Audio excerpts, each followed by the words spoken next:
Hey, I'm Noam Weissman, and you're listening to Unpacking Israeli History, the podcast that takes a deep dive into some of the most intense, historically fascinating, and often misunderstood events and stories linked to Israeli history.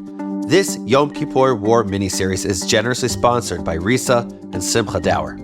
Before we start, you guessed it, I'm a broken record at this point. Email me. I want to hear your thoughts, your ruminations, everything you have to say about this episode, about this season, about the entire podcast. Shoot me a note at noam@jewishunpacked.com. And while you're typing, head over to Apple, and if you're interested, leave a 5-star review. Tell the world why you really appreciate the show, why it means something to you. Okay, on to this episode. Yalla, let's do this. אנו מכריזים בזאת על הקמת מדינה יהודית בארץ ישראל. היא מדינת ישראל. We, the people of Israel, are prepared and anxious to meet the representatives of our neighbors without any preconditions. There are people in Israel and elsewhere say it's impossible to make peace between the Arabs and Israel or the Jewish people. I think they are wrong. Welcome to part 2 of our 3-part Yom Kippur War series. If you haven't listened to the last episode, go back and listen, please. You'll need the context to understand this episode, which takes place almost entirely on the battlefield. All caught up? Okay, great. Let's get to it then. You might be familiar with this line from the Passover Seder, originally from the Talmud. In every generation, each person must see themselves as though they left Egypt. In Hebrew, B'chol dor v'dor chayav adam l'ra'ot et atzmo ki'ilu hu yatsa miMitzrayim. And honestly, I think that's a pretty good directive for how to live your life, to how to live life in general, on Passover or whenever. Because the Talmud is telling us, imagine yourself in someone else's shoes. Imagine you were there. It's an important exercise in empathy. In this episode, we tried our best to put ourselves in the combat boots of a shocked defense minister, in the sensible grandma shoes of the prime minister, in the regulation army boots of a teenage tank gunner who never expected to see combat, in the house slippers of a mother who has just been told her only child was killed in action, or taken prisoner, or horribly wounded. We put ourselves in the shoes of an entire country, staring down the threat of annihilation. And these shoes, well, they're highly uncomfortable. They pinch and they rub and they leave blisters. Okay, yes, I'm getting a lot of mileage out of this metaphor. So if this episode is hard to listen to, well, good. We want you to feel it. We want you to know what it was like to be Defense Minister Moshe Dayan as he stood in IDF's Northern HQ before sunup on October 7th, 1973, as a young commanding officer ruined his day. Chapter 2, Who by Fire. Dawn hadn't yet broken when Dayan arrived at headquarters up in the north. The news was as dark as the sky. The IDF's defense in the southern sector of the Golan had collapsed. The Syrians had advanced halfway to the Jordan River. The reserves wouldn't arrive until at least noon. Dayan's autobiography, published 3 years after the war, recounts this moment with a surprising detachment. The Syrians were here, we were there, the situation was bad, but we turned it around. His retelling leaves out his despair, leaves out any hint of emotion at all. And listen, autobiographies are kind of biased, so we turn to another source, Avraham Rabinovich's History of the Yom Kippur War, which offers a much more poignant perspective. Later that day, as the IDF fought furiously to keep the Syrians from reaching the kibbutzim of the Jordan Valley, Dayan found a moment to watch the battle. He was too far away to make out the tanks or the guns, but from his perch overlooking the Hula Valley, he could see the columns of smoke, the flashes of light that signaled another missile, another bomb, another downed Israeli plane. He could hear the explosions that could have meant anything, every sound, every flare, another potential casualty. Another boy that would never come home. He stood there until the tears blurred his vision, but nothing could stop the nightmarish reel looping over and over in his head. The third temple is falling. The end is here. But as we mentioned at the end of the last episode, Israel had an ace up its sleeve. Golda called it Varenya. the jar of preserves stashed at the back of the cabinet for the leanest times. Link in the show notes for more on that. But Dayan was much more plain-spoken. Later that night, he informed the prime minister that he'd taken the liberty of calling up the director general of Israel's Atomic Energy Commission. The man was waiting outside her office. Did she want to give her approval for a little nuclear demonstration? I want to pause right here, because this is freaking wild. And it's not the last time that nukes show up in this story. Back in the 50s, David Ben-Gurion pursued nuclear technology as a worst-case scenario, ultimately for deterrence. But Israel's first prime minister was smart. He knew that if Israel flaunted its nukes, the Arab states would start an arms race, leading to a fully nuclear Middle East and mutually assured destruction. No one wanted that. So Israel's official policy on the nukes was one of ambiguity, or in Hebrew, amimut. Dayan was breaking protocol by referring so boldly to the open secret in Dimona. Now, he wasn't necessarily suggesting that Israel nuked Syrian or Egyptian cities, but a demonstration, most likely over an unpopulated stretch of the Sinai Desert, which showed that Israel meant business. The Jewish state may have been taken aback by the surprise attack on Yom Kippur, but it could handle itself. But Golda Meir's two most trusted advisors, who were in the room at that time, said, "No way, Jose," and that's a direct quote, probably. And so Golda declined to authorize any kind of nuclear demonstration, undoubtedly a wise move, given that this was smack in the middle of the Cold War, and the entire world was on edge watching the Soviets and the Americans flirt with starting World War III, which they almost did as the Yom Kippur War continued. But we'll get there. Hold your horses. So the men in the Sinai and the Golan continued to fight, not knowing that their country's defense minister had just proposed a nuclear option. It would take many more deaths before Israel managed to turn things around, and the worst was yet to come. Dayan had visited both fronts in the first days of the war, and what he saw in the Sinai horrified him even more than what he saw in the Golan.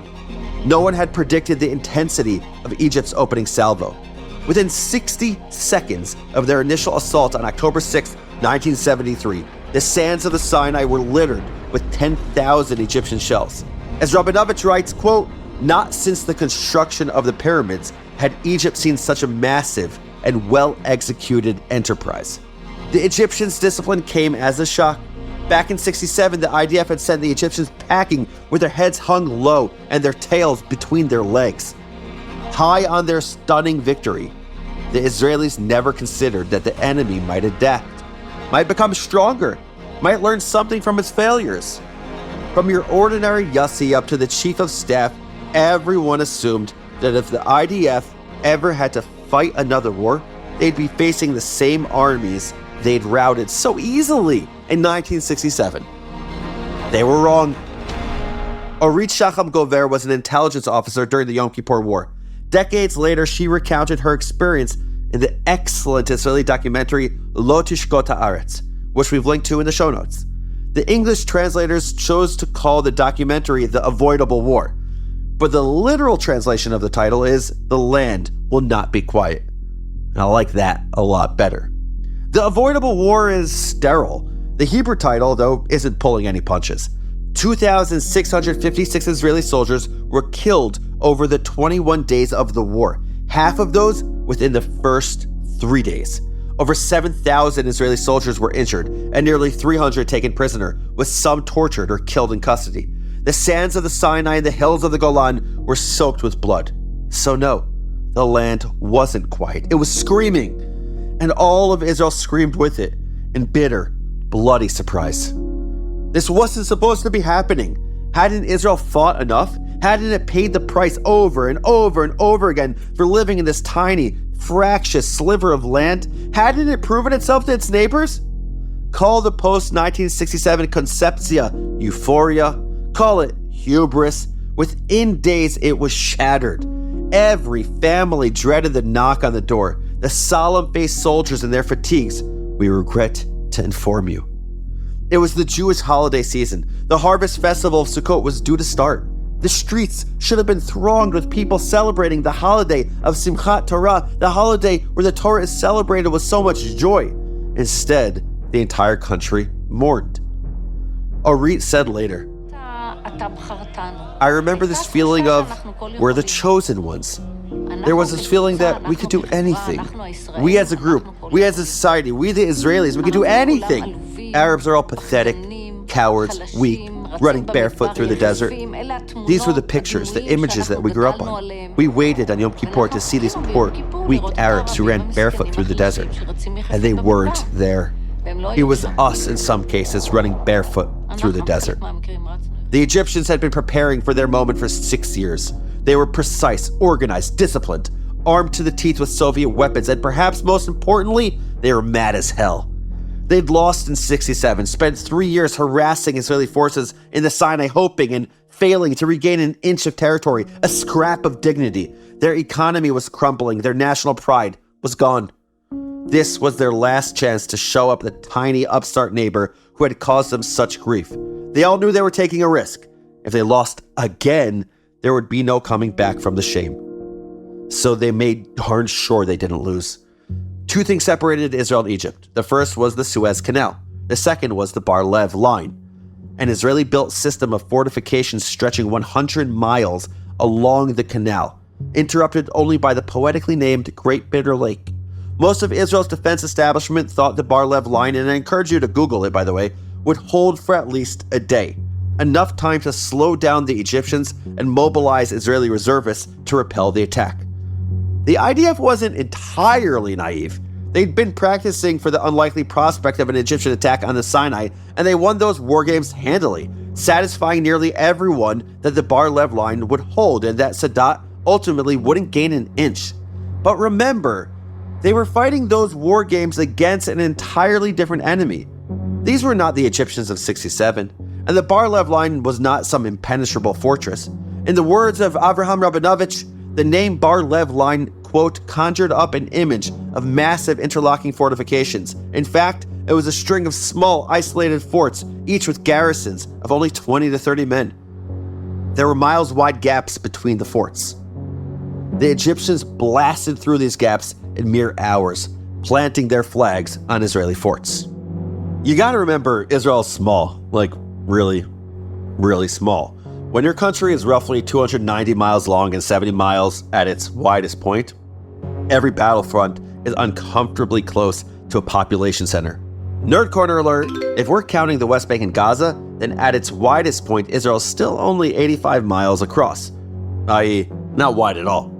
That's why the IDF's strategy historically had been push out the invaders as quickly as you can and go on the offensive. All of the IDF's battle plans focused on counterattacking, glossing over the finer points of, defense. But they couldn't counterattack just yet.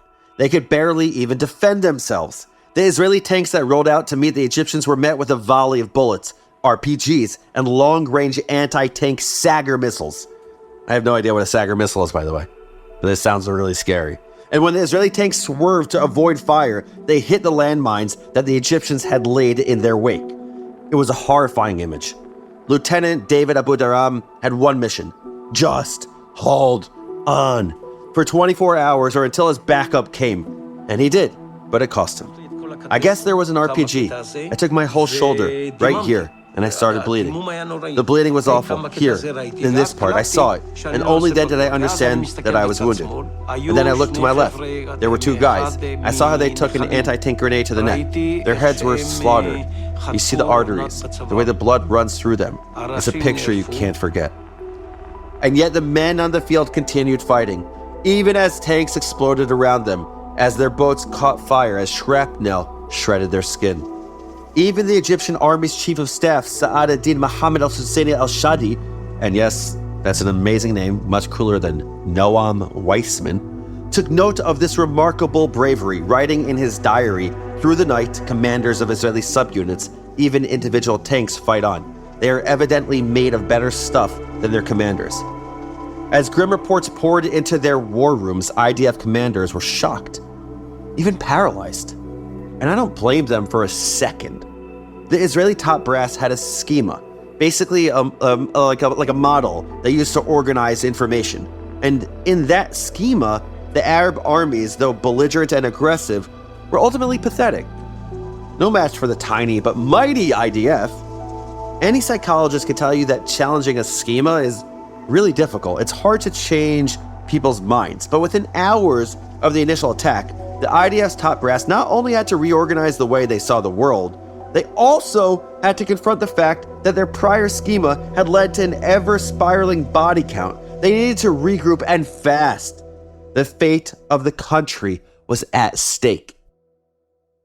Down in the Sinai, the Egyptians were delivering what we might call a thorough butt-kicking. And yes, that's an official military term.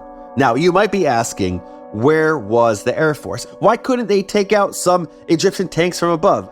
After all, the Air Force had more or less won the Six-Day War by demolishing Egypt's Air Force in the first 3 hours, leaving the skies clear for Israeli jets. But are you sensing a theme here yet? This wasn't 1967. True, on the first day of the Yom Kippur War, the IAF, the Israel Air Force, took down a number of Egyptian planes above Sharm el-Sheikh, the beautiful coastal enclave on the southern tip of the Sinai Peninsula. But they found out the hard way that they couldn't help even the score on the ground. I'm going to play you a recording from day 2 of the war. You'll hear a desperate conversation between Shaul Moses, commander of a tank division in the Sinai, and his sergeant Shlomo Arman, who was himself in a different stronghold roughly 15 miles away, and he wouldn't live through the next day. It's a little bit hard to hear, especially because I'll be translating. But if you can turn up the sound, turn up the volume just a little bit. Listen to the way Shaul's voice shakes as he asks for help. The enemy's in the stronghold. We are in need of help. Is someone able to send it to me? Roger, over. Arman's response is just as upsetting. Can you hear the anguish in his voice as he issues the orders? Help is on the way. Overcome them, attack them, and kill them. Attack them inside the stronghold, over. Shaul got the help he needed when 4 Air Force Phantom jets showed up to bomb the enemy. But his soldiers' glee turned to horror as, well, I'll let him explain what happened next. 4 decades later, he can't recount the story without crying. The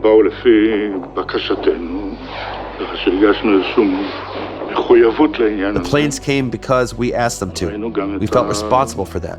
We saw the missiles, how the missiles came up towards the planes. We started giving directions to the planes as though they could hear us. Turn right, turn left. There's a missile behind you. Every few seconds, another Phantom would fall until we asked to call it off. The Soviets had supplied Egypt with surface-to-air missiles. And at the time, it didn't really matter how good a pilot you were, or how much you'd practiced, or how cleverly you maneuvered when there was a guided missile coming towards you. It didn't matter. It was theoretically possible to avoid a guided missile. The US Air Force had been practicing exactly these kinds of evasive maneuvers in the skies above Vietnam. American pilots called these maneuvers dancing with death. But the IAF hadn't expected guided missiles. They hadn't had time to practice their dance moves, and so death led them on a waltz through the skies and into the sands. I can't imagine what it was like to wait with such hope for the legendary Israeli Air Force to show up, then to watch as plane after plane went up in a ball of flames and fell out of the sky.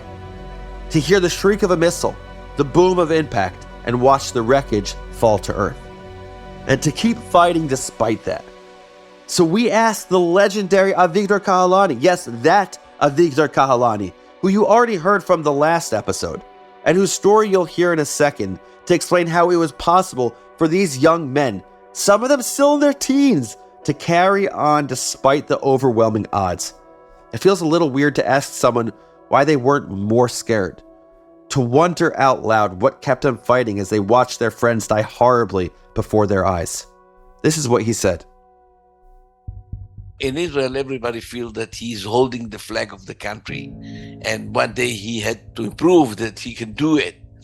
I saw my soldiers at that time; they ran like crazy to fight and to stop them, and I got the courage from them.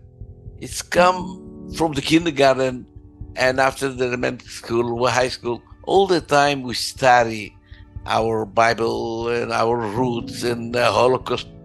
And it's come one generation to another generation. They gave a mission that one day you have to protect your country. And this is exactly what we have done. The Egyptian forces might have been motivated by their shame and humiliation, by their love of their country and their desire to regain respect. But their anger was only 6 years old. Okay, maybe 25 years old if you're also counting 1948. But the Israeli soldiers, they were motivated by the long arc of Jewish history, by an ancient connection to their homeland that even 2,000 years of exile couldn't sever. The modern state of Israel was only a quarter of a century old, but the Jewish people had been fighting for their land ever since Joshua led the Israelites into Canaan in the second millennium BCE. But you don't win a war with ideals alone. You win by strategizing, by adapting quickly to the challenges, by mobilizing your backup, by sheer chutzpah. You win because you have no other choice. As Egypt delivered blow after blow in the south, Syria pummeled the northern front. Israeli forces were desperately outmanned. Even as they took out Syrian tanks, firing with stunning accuracy and speed, Assad's army kept on coming. Here's Kahalani again describing the first 24 hours on the northern front. This is a fragment of what Moshe Dayan saw as he stood in the Hula Valley on the afternoon of October 7th, 1973. The first night, I remember they crossed the border. They put many bridges over the tank ditch and a lot of minefield, and they bomb everything, and they came close to us. And I remember this night because first I was surprised to see how they are going to fight for the Golan Heights. At that time, I didn't have a solution to the situation because when they came during the night and I didn't have any ability to stop them because they use infrared system. Infrared system, they can put the projector straight to your face and you don't know that you're in the light. And they shot many and they hit many of my tanks. And try to understand the situation that most of my soldiers, they're 18 years old, just finished the training and just 4 or 5 months in the army. And the commander maybe is like 19 years old. And they called me and said, "Sir, we cannot stop them. We cannot stop them." And all the time another tank was on fire. And I'm the commander and I have to lead them to give them hope that we can do it. And at this moment that I didn't have any support from anything, no artillery, no air force, and we couldn't use our projector to identify them. In other words, the Syrians had more men, more weapons, and the ability to see and aim in the dark. In contrast, the Israelis were sitting ducks. As soon as he realized that the Syrians could see his men clear as day, Kahalani instructed all his soldiers to turn their tank lights off immediately. And then the two sides began a complicated, intimate dance. And they moved between my tanks and sometimes like that, and I found myself and 5 meters around my tank was a Syrian tank. We've reflected before on the strange intimacy of enemies. Go back and listen to our episode on Sadat in Jerusalem, linked for you in the show notes for more on that. But I don't know if I've ever thought about how that same intimacy might apply to a battlefield. How the enemy comes so close that you could look into his eyes. And when you do, you may often see yourself. So often, Israeli and Arab soldiers looked alike. The Israelis who had grown up in Arabic-speaking homes even shared a mother tongue with the enemy, though their dialects and accents often differed. And as you'll hear in the next episode, both sides would have cause to reflect on their similarities by the end of the war. But the war was nowhere close to over, and now was not the time or place for sentimentality. As the battlefield swarmed with tanks, young commanders made split-second decisions about when and where to fire, knowing they were desperately outgunned. And I don't know if there was room in the heat of battle to think about what would happen if they failed. But 50 years later, we can entertain the counterfactuals, and they aren't pretty. As Rabinovich puts it, the future of the Golan rested not on the elaborate contingency plans prepared by the general staff, but on improvisation against odds of 9-1. No scenarios existed in Israel for battle fought under such conditions. In the end, it would all come down to the instincts, individual and collective, of the officers and men fighting in the darkness. It was these instincts that saved the Israelis on the northern front. As Kahalani told us, I gave them the feeling that if we will shoot the direction when they come from, it gives them the feeling that all the Israeli army waiting for them. And during the night when you shoot with the tank, it's a big fire around and noisy. And this is what happened, and we gave them the feeling that we are here, we're strong enough to protect ourselves. you don't win a war just by bluffing, but sometimes you can win it with sheer determination. For every shell the Syrians were able to fire, the Israelis fired too. They may have been massively outnumbered, but they weren't going down without a fight. No better example exists than the story of 21-year-old tank commander Tzvika Greengold, who together with his soldiers in his tank held off the Syrians' 452nd Tank Battalion almost single-handedly. For 20 hours, Greengold neutralized tank after Syrian tank, communicating only that his situation wasn't good. Understatement of the year. But he assumed the Syrians were listening, and he couldn't let them know that they were being harried not by an entire company, but by a single tank. It's one thing to be brave when you know you're winning. It's another to be brave when you're almost sure to lose. This was the same bravery that allowed Kahalani to fend off the Syrians on the morning of October 9th, 1973. The war was 3 days old, and the disparity between the two sides was massive. And we had the problem that they crossed the border more than 160 tanks. We've been like 10 tanks, 11. And I had a problem of what we call leadership problem. How to lead my soldiers and to invade to the hills, that from these hills we can stop them. And we use the hills to stop them. And I had a problem to motivate them to move. They scare, everybody's scared in the war, even me, of course. But they stuck in the moment in a place and they couldn't move because they're scared. And I had to motivate them to move forward and to be on the top of the hills before they will come with a 160 tank. He reminded his men that this was the same enemy they defeated before, and then he led by example, moving first into the breach.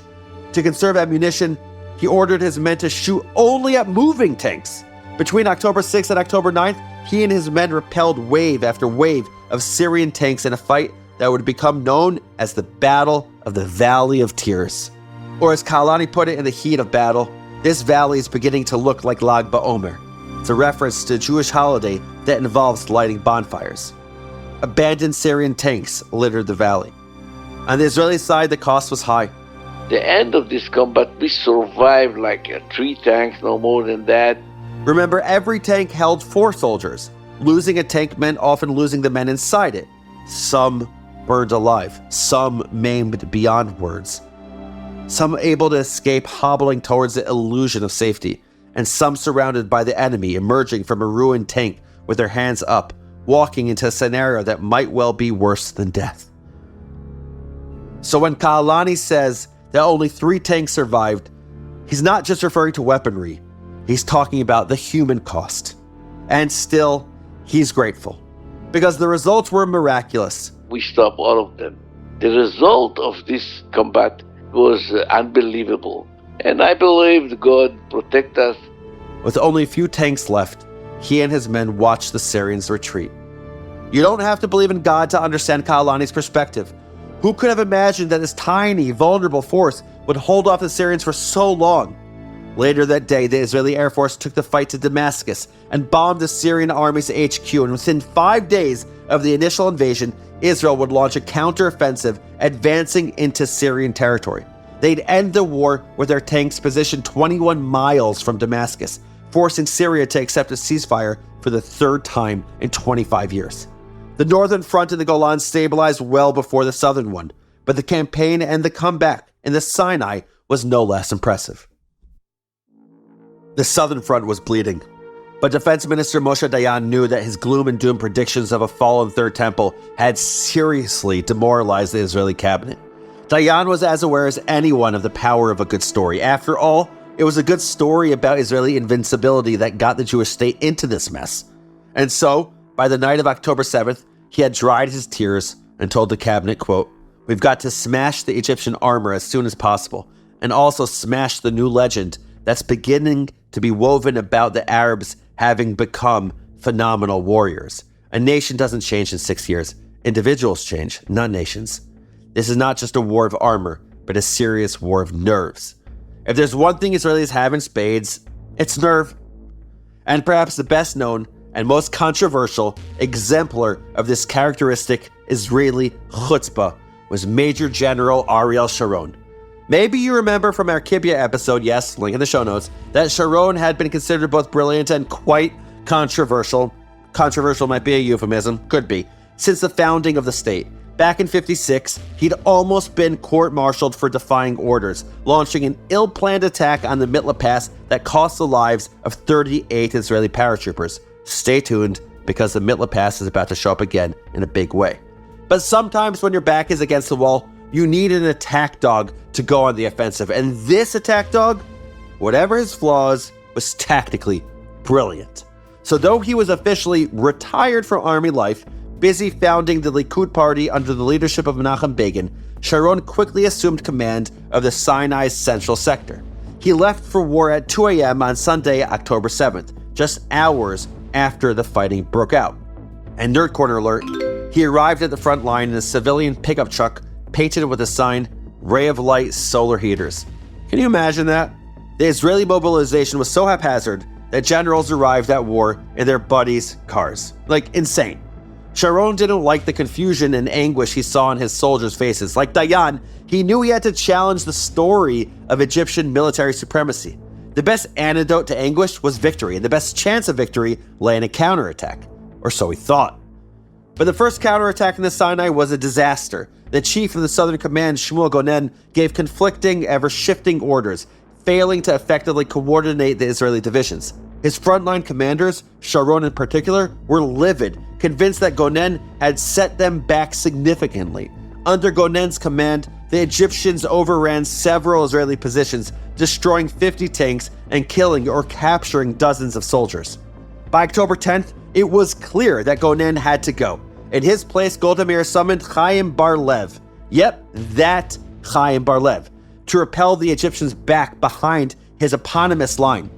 It was under Bar-Lev's command that Israel achieved its first significant victory on the southern front. On October 12th, Israeli intelligence learned of an impending Egyptian attack on the Mitla Pass, a 20-mile-long gully of sorts, sandwiched between two mountain ranges in the Sinai. So when Egyptian commandos targeted an Israeli artillery battery in the wee hours of Sunday, October 14th, the Israelis were ready for them. They picked off 60 men before the Egyptians even knew what was happening. And when Egyptian armored brigades strayed too far from the shield provided by their surface-to-air missiles, the Israeli Air Force joined the fight. Within hours, Israel managed to repel the Egyptian attack, completely and irrevocably reversing Egypt's momentum. In response, Egyptian radio began fantasizing, crowing that Egyptian forces had taken the Mitla Pass. And in response, Bar-Lev informed Golda, quote, "We've returned to ourselves, and the Egyptians returned to themselves." Sick burn, bro. But perhaps the most notable victory on the southern front came between October 15th and 16th, when Ariel Sharon led the 143rd Armored Division across the Suez Canal. As one tank brigade distracted the Egyptians, another raced to protect the bridgehead over which the Israelis planned to cross. The battle was fierce, but working together, tank and paratroop units ferried men and tanks across the canal on barges and rafts. By 6 a.m. on the 16th of October, 3 Israeli tank brigades had neutralized the SAM missile sites on the western bank of the canal, clearing the skies for the Air Force. Israeli flags began to wave from Egyptian ramparts all along the canal. In a status report to the Prime Minister on Wednesday, October 16th, Moshe Dayan mentioned that he'd crossed the canal into Africa. He told Meir, quote, "There are 1,000 soldiers there now. Tomorrow morning, the whole state of Israel will be there." The Egyptian army had strict orders to remain in the Sinai. They weren't going to give up territory again. Not after they'd made such a strong showing in the early days of the war. They put up a fierce fight as the Israelis crossed the canal, and the IDF lost hundreds of men and dozens of tanks. Despite the cost, the IDF clinched its victory in the Sinai in a matter of days. By October 22nd, Israel's 162nd and 252nd Armored Divisions had completely encircled the Egyptian Third Army. And Sadat, who had begun the war in a position of such strength, was forced to beg anyone who would listen to get the Israelis to agree to a ceasefire. But that's the story for the next episode, which just might be the most exciting one yet. Because wars aren't fought solely on battlefields. They're also fought in boardrooms and offices, in veiled threats and double-edged notes. As the Israelis faced down two Arab armies, the United States and the USSR came perilously close to turning the entire world into their personal front line. The Cold War was turning hot, and when two global superpowers fight, everyone is in the line of fire. Join us next week for the epic conclusion to our three-part series. Unpacking Israeli History is a production of Unpacked, a division of Open Door Media. Check out JewishUnpacked.com for everything Unpacked related, and subscribe to our other podcasts. One more time, shoot me a note, hit me up, ping me at noam@jewishunpacked.com. Your email might even get on the show. This episode was produced by Rifki Stern. Our team for this episode includes Adi Elbaz, Jordan Reamer, and Rob Pera. I'm your host, Noam Weissman. Thanks for listening. See you next week.